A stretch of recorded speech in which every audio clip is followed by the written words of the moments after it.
So if you guys want to move closer, we are about to start the panel for the cosplayers of Jacksonville and First Coast Geek Alliance. Hello. Panel about cosplaying in Northeast Florida. Yes. Oh, they found the things. And I'm trying to get this up right now. So, trying. We're just going to hide behind the screen and tell you everything you have to imagine. Yes, I will have someone here to fix the screen in just a second.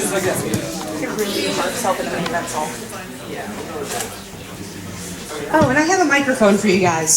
Sorry. Do you want 2 microphones? That would be nice. Yeah, because Yeah. still talking. Don't give the one in address the microphone. 2 clicks and it turns off. Okay. Hello? Okay.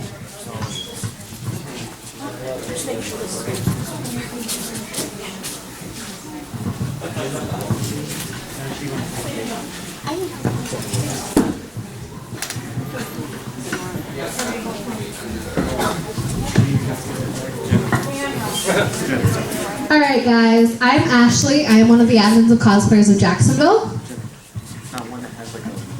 Hi, my name is TJ and I'm the creator of Cosplayers of Jacksonville. And my name is Henry. I'm one of the admins of Cosplayers of Jacksonville. And my name is Art. I am the creator and one of the admins of First Coast Geek Alliance, the sister group to Cosplayers of Jacksonville. And I'm Nicole. I'm one of the cosplayers of both Cosplayers Jacks and First Coast Geek Alliance. Hi. Hi, my name is Chris and I'm also part of First Coast Geek Alliance. And last but not least, I am Luke and I am a member of these guys. Thank you, Luke.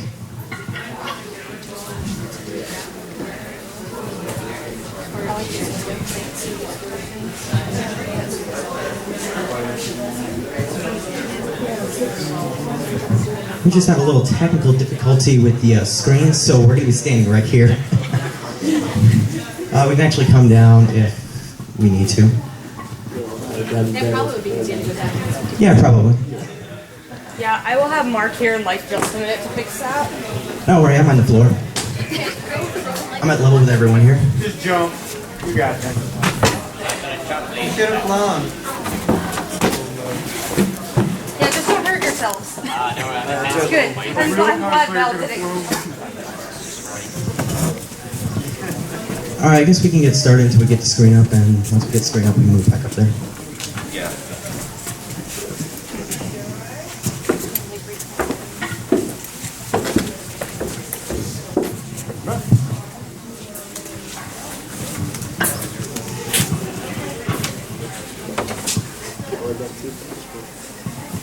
More technical difficulties. That's because he's wearing gloves. Yeah. Gloves and touchscreens don't mix. Yeah, the pain is real. Okay, who are we? Well, Cosplayers of Jacksonville, we're this local Facebook group in Jacksonville, Florida. It's created for to bring all cosplayers in Jacksonville together to talk about cosplay, craft, and local events and everything. And the First Coast Geek Alliance, we actually, like I said earlier, we're a sister group with the Cosplayers of Jacksonville. We cover a more wider range, such as video games, card games, tabletop games, manga, comic books, animation. We just don't focus on cosplay. Cosplayers is more cosplay, and First Coast is more, well, everything.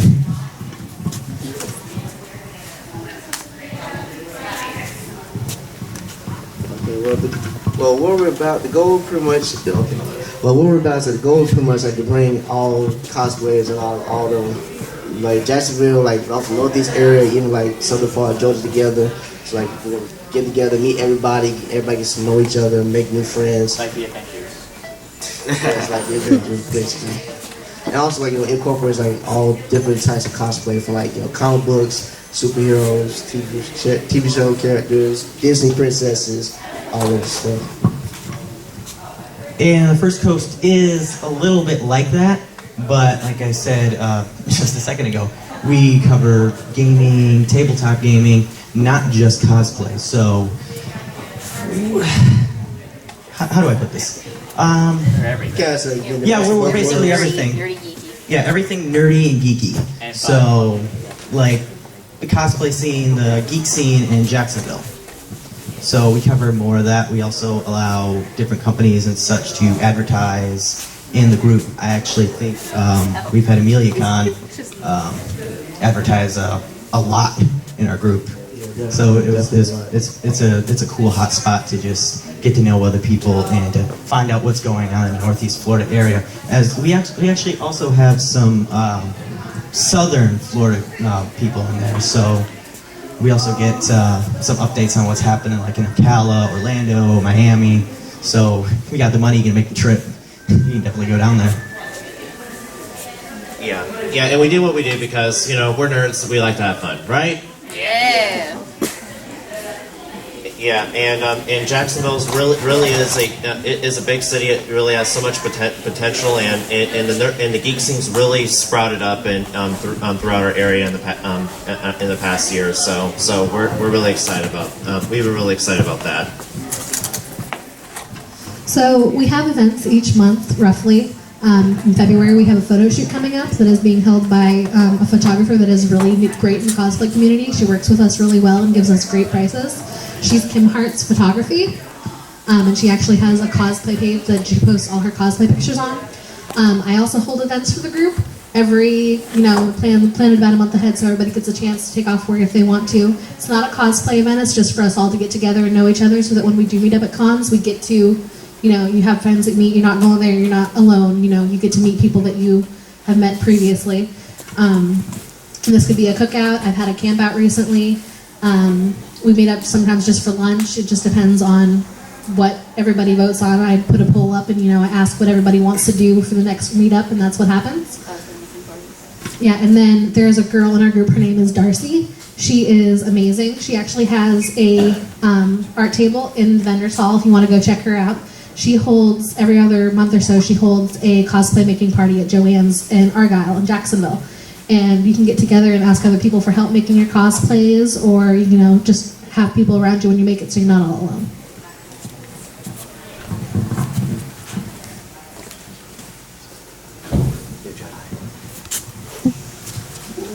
In the time we have created our groups and our pages, we've also made a lot of different connections with a bunch of different charity groups, charity cosplay groups. Don't we have a few 501st members in our groups? Yeah, well? I think we do, yeah. 501st Legion, Alex Sawyer, Well, Alex Sawyer, the head of the 501st, he's actually a friend of ours. We know him. The Umbrella Corps, we know a lot of them. Mandalorian Mercs is another one. Actually, me and Henry are a part of a group called Heroes Alliance, and Master Will as well. I mainly Spider-Man, he does Nightwing, yeah. And Master Will, don't you do Falcon and Black Panther? He does an amazing Black Panther and Falcon, and I've only seen Falcon once. We also have met up with a group called the Jedi Academy North Florida, who I'm actually a part of. Henry is as well, and we have Master Will and Jedi Knight Jabril, who will be talking about that in just a few moments, once we get to that part. Anything else? Not off the top of my head. And what Heroes Alliance does is we visit hospitals to cheer up sick kids, because nothing puts a smile on your face than seeing your favorite superhero right in front of you in the flesh. The last one I did was Nemours. That was October. Yeah, we both did that event. Yeah, I haven't done one in a while. I couldn't do the January 1st one. Me neither. Yeah, I think I partied too hard or something. Oh, actually, the last one I did was the Ronald McDonald House. That one I was at along with Captain America and Black Widow. I was the only DC one there. There's a chili cook-off too that we can go to. Yeah, that was the one that both of us didn't go. Epilepsy. The epilepsy. That was in November. Yeah, we didn't go to that one. And then there was Trauma 911 as well. Trauma 911 for the schools, elementary schools. Hi, my name is Nicole. Obviously, my voice and my appearance looks very different. Wonder why? It's called crossplay. It's when you cosplay the opposite gender of what you are. So I'm actually normally a female. I know it's so hard to tell, right? Yeah. Right now I'm like Yagami, who is obviously a male character. I also do Levi. And I just wanted to talk about cosplay a little bit. It's very popular in the cosplay community. You see a lot of cosplayers out, and you think they're mostly male characters, but they're actually, most of the time, females cosplay male characters. And sometimes you can see males cosplay female characters. We have the lovely Misty cosplayer, who's very manly and such. So sometimes it's for serious and sometimes it's just for fun. Basically, it's just a way to kind of get out of your comfort zone and kind of explore new things. If you see a character you like, you're not restricted by gender or anything like that. You can just do it. There's binding involved. There's contouring involved. There's all kinds of things involved in getting facial hair. I have glued facial hair to myself to look like Captain Jack Sparrow. It was a fun experience. And it's basically just a different way to cosplay and just a different area to explore if you ever want to. I actually got a question about that. Sure. When you first do it, are you really nervous about it? Like, do you feel self-conscious that you're doing another gender cosplay? Like, what's that like? Because I've actually sort of considered doing a cosplay. That's cool. Yeah. All right. Well, I didn't. For me, it wasn't really something that felt different. I don't know. I just kind of did it. I think my first cosplay was actually Levi, like 2 years ago at Hana Matsuri. And it was really fun. I just went out and did it because I saw so many people doing it. I saw so many girls dressed up as guys and guys dressed up as girls, so I didn't think there was anything different. It's definitely something that I would recommend doing, just even at least once, just to try it out and see, because it's really fun to do. Not only are you a different person, a different character, but you're also a different gender, so you can kind of explore stuff. You know, you have manly stances for, you know, girls doing guys, and, you know, you can try to do a girly pose, you know. I actually heard that male stances are harder to do than female stances. They are, because females' bodies are definitely more geared towards the feminine stuff, so you have to get really rigid, and you have to walk differently, you have to talk differently, like you have to lower your voice a lot, and just it's a lot of work, but it's really fun, and you can get really fun reactions out of people as well when you just walk around and people are like, what is that? Just walked by. I do want to say, if you are a female and you're going to cosplay, be very careful with binders because you can injure yourself very easily and it could be a serious damage. Make sure you use the right kind of tape. Do not try duct tape. Or ace bandages. You will, no duct tape, no ace bandages. You will rip your skin off and it's very, very hard to come back from that. So just make sure that you research thoroughly what you're going to do before you do it so that you do not injure yourself when you do that. Yeah, I use like sports bras because I have like no boobs, so it's like you can't tell anyway. So definitely like know your body type and know the character that you're doing. Obviously, I'm not 6 foot tall, but hey, it's imagination. So. She's like 4'10". To roll on that, I've actually been wanting to cosplay Edward Elric for a while. The only thing holding me back is it costs an arm and a leg. No, that's Alphonse. Funny. You're tall. Yeah, I'm tall. I'm not. Edward's like what, 5'2", 5'3"? My Like height. near Tony. Yes, I'm about 5'2". Well, I mean, I'm supposed to be cosplaying as a 6 foot tall character right now, and I'm like, And Misa's taller than you. My Misa, stand up, Misa. My Misa is taller than me. Look at this. To expand on that, don't let it stop you just because you're too tall or you're too short or you're too heavy set. Don't let that stop you from doing a cosplay that you love or that you want to do. Cosplay is all sizes, all genders. It does not discriminate. Yeah, right. And yeah, I'm currently cosplaying I'm 26 years old and I'm cosplaying a character who's only 14. So yeah, don't let that stop you. And you're like 6'4" and he's... Yeah. I'm like 6'2" and he's what? Our size. Yeah, he's his Yeah, size. roughly my size. Yeah. Cosplay's for everyone. Cosplay is for everyone. Yeah. All right, we're gonna hand the mic over to Master Will. Good afternoon. How are you guys doing? Good. My name is Master Will, Grandmaster of Jedi Academy of North Florida. This is Jedi Knight Jabril. Hello. We just want to share with you what we do. We actually have the only lightsaber instructional school in the southeast region of the United States. We're located in Jacksonville. You can find us on Facebook. We're on Twitter. I have some cards if anybody else wants some cards later on. We do a lot of things. It's actually broken into two divisions. We have the costuming division, and we actually have the academy.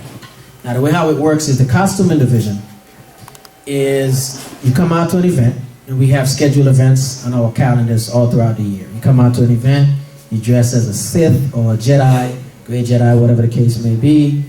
You do a lot of meets and greets, a lot of pictures, stuff like that.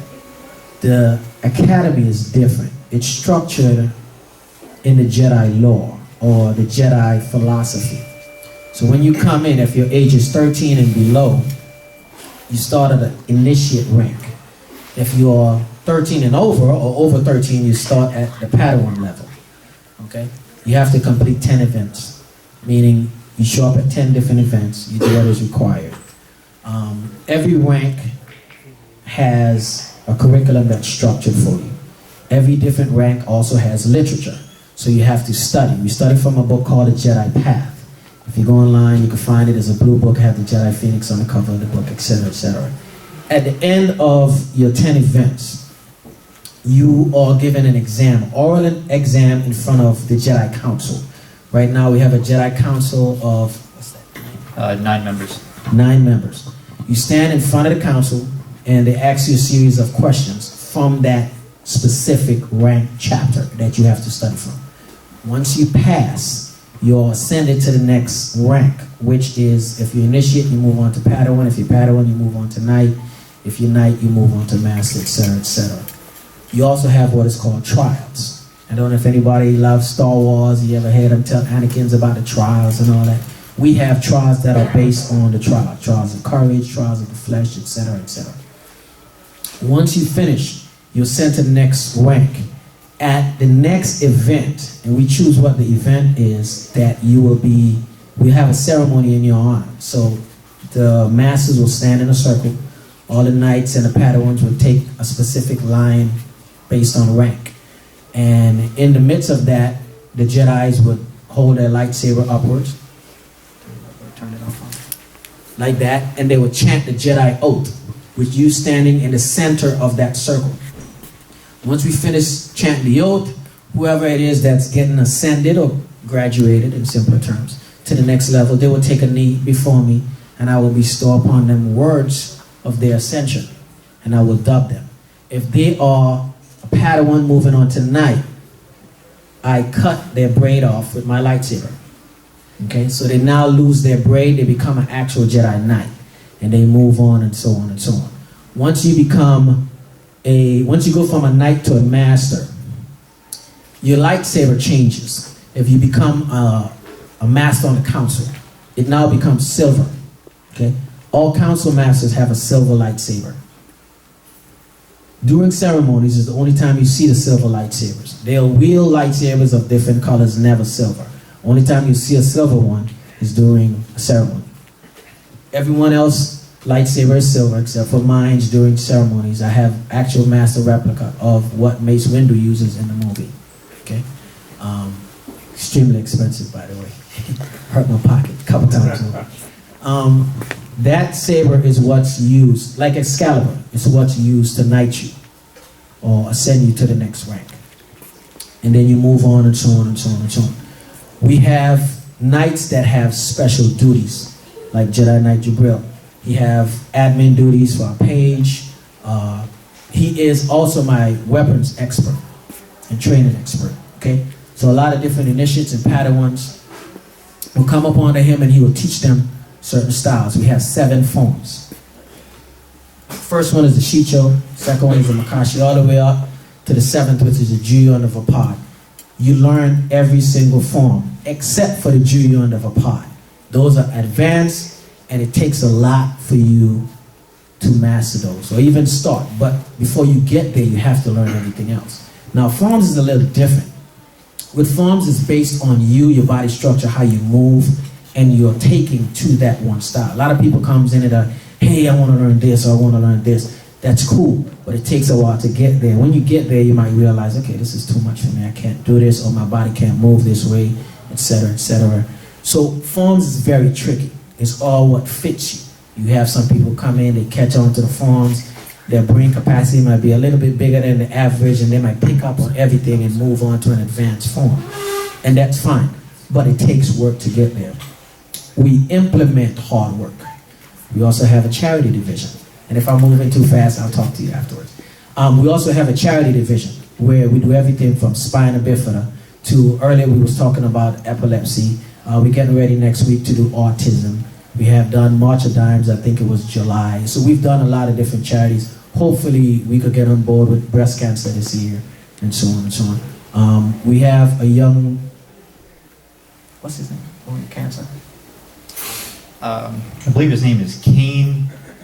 Oh, how old is he? 4? 3, 4? He is 4 years old. Okay. There's a little boy in Jacksonville named Kane. He has cancer. He's been struggling it for a while. Huge Star Wars fan. Right now he's doing a lot of chemo. As soon as he's finished, we're going to pay him a visit. We're going to brighten up his day. He's been fighting with cancer for a while. We want to get in there and show him that he's special and he has Jedi that's looking over him. And it gives you a courage. It gives you something within you that burns like, okay, if the Jedi is here telling me it's okay, maybe I can fight a little harder. You never know. That fight that's a little bit harder just might help him to pull through and beat this cancer. And that's what we do. The Jedi Academy of North Florida, and we're just trying to bring something different to this area. I hand the mic back over. Have anything you want to say? The only thing I want to add to that is specifically about the lightsaber training division, the actual academy portion of our division. The structure and the expectations are more rigid and the standards are higher because it's the performance aspect of our division. When we perform, we all expect, and our audience expects us to be, to perform just like the lightsaber fights in the movies. So, obviously, when we come out to our practice sessions, that's the level of expectation that we have whenever we come out and practice. Because of that, our structure is very similar to whatever any martial arts academies you may be familiar with or have been a part of, and it has to be that way because of the discipline that martial artists exhibit. The forms are very, very important in what we do. I think initially we were focused on just the routines, the choreographed sections, trying to make it look dramatic. But because we have so many members now, we needed a stronger or a better system of organization, and that's the format that martial arts schools or academies have. The forms training, it isn't just to adhere to the lore of Star Wars and the Jedi. It's convenient that we have those names already there for us in the descriptions of the styles, but the point of it is to give us variety in our performances. So, when we say we have form 1 as being the most basic form, the attacks, the blocks, the movements are very basic, and it's to help members who are new to the group adjust to our environment, our training environment. It's easier for them to pick up on those forms, and because they're learning those forms, the movements that they do in the choreographed performances, our lightsaber fight sequences, our duels, it actually makes those sequences look much better. And of course, the added benefit to it all is not just for the lightsaber duels themselves, but the training in posture and movements and strikes and self-control transition over to your everyday life. You'll find that the way that you walk, the way that you stand, the way that you sit, everything that you do will change accordingly in a positive manner. It's not just for play. It does change positively. I work retail, and when I'm not working as a Jedi Knight, and I notice that as I carry myself throughout my store and I'm cleaning up the shelf, organizing, I actually move according to how we move, even moving items on the shelf and whatever, and just kind of keeping my momentum. And even my coworkers will walk around the aisle what are you doing? It looks awesome, but it's kind of creepy. I'm sorry, it's my Jedi training, it's coming in. But like I said, the beauty to our academy is that it's not just an outlet for Star Wars fans to, you know, to cosplay and dress up. It actually, you know, there are real benefits to it. You know, healthy or physical health wise, and social and you know, even mental health, I guess you could say. You know, it's just a brilliant thing that we have going on here, and we have big things planned for the year ahead of us too. We have several people interested in joining. We're getting new messages about new members coming in all the time, and so we are definitely something to look out for through the year. I'm gonna back up for a second when he was talking about benefits. You see me standing here before, you'll never know I was shot 11 times in the line of duty. I have 11 holes in my body. I'm missing a left calf. But I get out there and I perform, and you'll never know without me telling you that. And it's because of the rigorous training that went into condition my body and rehabilitate my body to get back to where it was. And we just implement that hard work and that discipline in what we do. Back on,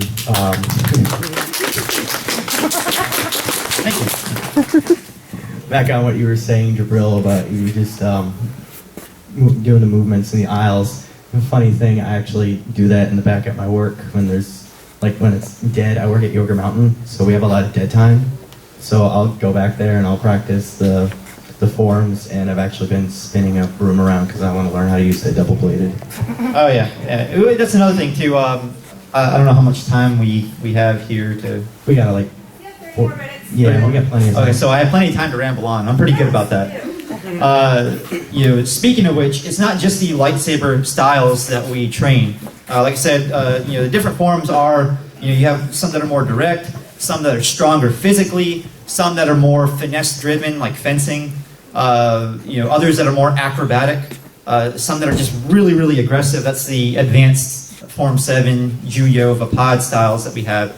But in addition to that, we also train in the different styles, hilt variants of lightsabers too. So it's not just your conventional single blade lightsaber. We do train with the double blade that you saw Darth Maul in Episode 1 use. We do dual wield.